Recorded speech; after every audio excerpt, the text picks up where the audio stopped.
Girish loan application form भरत असताना त्याचा मित्र राजीव त्याला फॉर्मबद्दल विचारतो. त्यावेळी मी गृहकर्ज घेत असल्याचं गिरीश सांगतात. राजीव म्हणतो की त्याच्याकडे आधीच गृहकर्ज आहे, मग आता परत नवीन कर्ज घेण्याची काय गरज आहे. तर त्यावर गिरीश म्हणतो की हे कर्ज त्याच्या गावातल्या घरासाठी आहे. राजू गिरीशला विचारतो की एवढं कर्ज का घेतोयस. एक व्यक्ती किती प्रकारचे कर्ज घेऊ शकते हा प्रश्न त्याला पडला आहे. तुम्ही अनेकदा ऐकलं असेल की एखाद्या व्यक्तीच्या नावावर 3 कर्ज चालू आहेत किंवा एखाद्या व्यक्तीवर 4 प्रकारचे कर्ज चालू आहेत.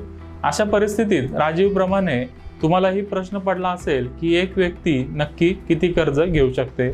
आपण किती कर्ज घेऊ शकतो ह्याची काही मर्यादा आहे का. एकाच व्यक्तीला विविध प्रकारचे कर्ज देण्यापूर्वी बँका काय पाहतात. चला तर मग या प्रश्नांचे उत्तर जाणून घेऊया.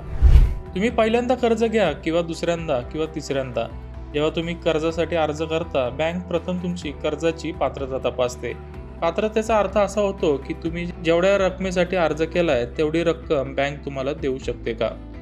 बँक तुमचं उत्पन्न, त्याच्यानंतर खर्च, नोकरीची स्थिरता, वय, क्रेडिट स्कोअर, विद्यमान कर्ज आणि परतफेड करण्याची क्षमता तपासते आणि त्यावर तुम्हाला लोन द्यायचं का नाही ते ठरवते. बँका या निकषांच्या आधारे तुमच्या कर्जाची परतफेड करण्याची क्षमता ठरवतात. जर तुम्ही या निकषांची पूर्तता केली तर तुमचं कर्ज मंजूर केलं जाईल, मग ते तुमचं पहिलं कर्ज असो किंवा दुसरं किंवा तिसरं. जर पात्रता तपासणी दरम्यान बँकेला असं वाटलं की तुम्ही कर्ज परतफेडीसाठी सक्षम नाही आहात, तर त्यावेळेला तुमचं कर्ज नामंजूर होऊ शकतं. कर्ज मंजूर होण्यासाठी तुमचं उत्पन्न हा बँकेसाठी पहिला महत्त्वाचा निकष आहे. कर्जाची परतफेड करण्याची तुमची क्षमता तुम्ही किती कमवता यावर अवलंबून असते. तुमचं उत्पन्न जितकं जास्त असेल तितकी कर्जाची रक्कम जास्त मिळण्याची शक्यता असते.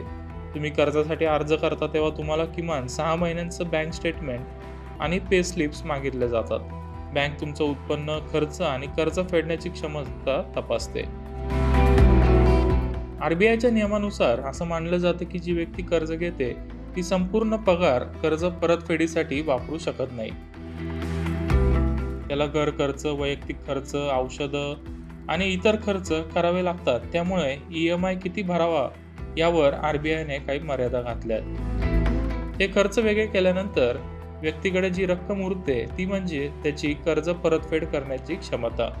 कर्ज परतफेडीच्या क्षमतेची गणना करण्यासाठी बँका उत्पन्न गुणोत्तरासाठी निश्चित बंधन नावाची गोष्ट वापरतात. बँका यासाठी लोन टू इन्कम रेशो देखील वापरतात. उत्पन्नाच्या गुणोत्तरासाठी निश्चित बंधनाची गणना करण्याचं सूत्र आहे एकूण कर्ज भागिले मासिक उत्पन्न गुणिले 100. एकूण कर्जामध्ये 1 महिन्याचे सर्व खर्च समाविष्ट आहेत. यामध्ये विद्यमान कर्ज किंवा क्रेडिट कार्ड पेमेंटचा EMI समाविष्ट आहे. आता हे एक उदाहरणाने समजून घेऊया. गिरीशचं उत्पन्न 100 रुपये आहे असं गृहीत धरू. यामध्ये 50 रुपये तो घर कर्जासाठी खर्च करतो. त्यामुळे उत्पन्नाच्या गुणोत्तरासाठी त्याचं निश्चित बंधन 50% आहे, जे भागाकाराने येईल 50 भागिले 100 गुणिले 100 म्हणजेच 50%. गिरीशकडे गृहकर्ज देखील आहे, ज्यासाठी तो दरमहा 20 रुपये खर्च करतो. म्हणून त्याचं आता उत्पन्नाचं निश्चित दायित्व 50 अधिक 20 रुपये भागिले 100 रुपये असं 70% होईल. याचा अर्थ असा होतो की नवीन कर्जासाठी गिरीशची परतफेड करण्याची क्षमता 30% आहे, म्हणजेच केवळ 30 रुपये. या कॅल्क्युलेशनच्या आधारे बँक तुमची कर्जाची पात्रता तपासते. त्यानुसार तुम्हाला किती कर्ज मंजूर करायचं हे ठरवलं जातं.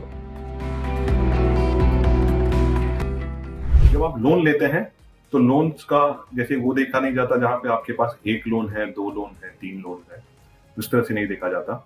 कभी भी आप कभी लोन के लिए अप्लाई करते हैं तो ऐसा कोई रेस्ट्रिक्शन नहीं है कि कितने नंबर के लोन्स आप ले सकते हैं, लेकिन ये सारी चीज जो है एक एलिजिबिलिटी अमाउंट पे चलती है. आप कितना EMI पे करते हैं और आपकी इनकम कितनी बची हुई है, आपके घर खर्च और जो मैंडेटरी एक्सपेंसेस प्लस EMI के बाद जो बची हुई है उसके हिसाब से ही आपको लोन की एलिजिबिलिटी का पता चलता है. तुमचं उत्पन्न, खर्च, जुन्या कर्जाचे EMI आणि परतफेड करण्याची क्षमता याशिवाय बँका वय, क्रेडिट स्कोअर, नोकरीची स्थिरता यासारख्या घटकांचाही विचार करतात.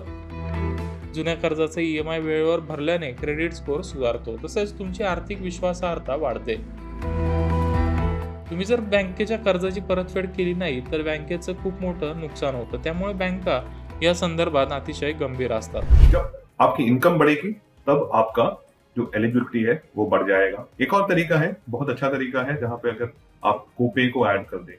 कोपे एक ऐसा ये है जहाँ पे आप जो आपके साथ यानी आपके आपके पार्टनर्स हो सकते हैं या फिर आपके स्पाउस हो सकते हैं, उनके साथ मिलके आप लोन अप्लाई कीजिए, तो वहां पर जो है वो आपका दोनों का इनकम पकड़ा जाता है। और ये कैलकुलेशन उसी तरह से होता है, लेकिन समझ लीजिए उनकी कमाई 100 रुपया है, आपकी कमाई 100 रुपया है, तो 200 रुपया हो गया। अब 200 रुपये में से 100 रुपए हट गए घर खर्च के लिए और दूसरे खर्च के लिए, तो अब जो है आप दोनों का मिलके जो एलिजिबिलिटी हो गई है वो हो गई है 100 रुपए। 100 रुपए जितना तक EMI आप भर पाओगे और उसके हिसाब से ही आपको लोन अमाउंट आपका बढ़ गया। होम लोनच्या बाबतीत गोष्टी थोड्या वेगळ्या आहेत।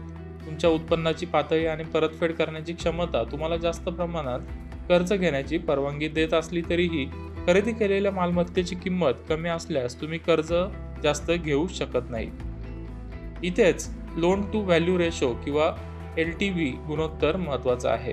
म्हणजेच तुमच्या प्रॉपर्टीची जेवढी व्हॅल्यू असेल त्याच्या काही ठराविक टक्केवारीनुसारच तुम्हाला कर्ज मंजूर केलं जाईल। उदाहरणार्थ तुमच्या फ्लॅटची व्हॅल्यू असेल 50 लाख रुपये आणि बँक त्यावर 80% कर्ज देणार असेल तर जास्तीत जास्त तुम्हाला 40 लाख रुपयाचंच लोन मिळू शकतं। रिझर्व्ह बँकेने लोन टू व्हॅल्यू रेशो म्हणजे LTV रेशो संदर्भात काही नियम केलेत।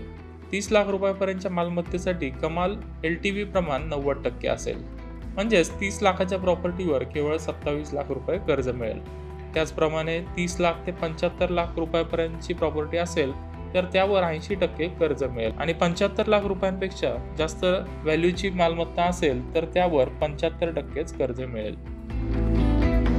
राजीवप्रमाणे तुम्हाला देखील हे समजलं असेल की एखादी व्यक्ती किती कर्ज घेऊ शकते, यावर कोणतीच मर्यादा नाहीये।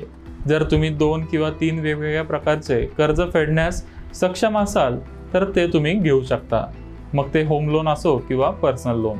तुमच्या उत्पन्नातून कर्जाचा EMI भरता येत असेल तर तुम्ही पाहिजे तेवढं कर्ज घेऊ शकता।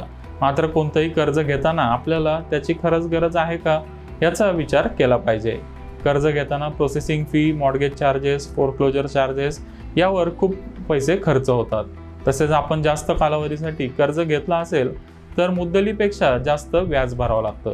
त्यामुळे कर्ज मिळतंय म्हणून ते घेऊ नका। काही कारणास्तव कर्ज घ्यावं लागलं तरी ते लवकरात लवकर फेडून टाकण्याचा प्रयत्न करा।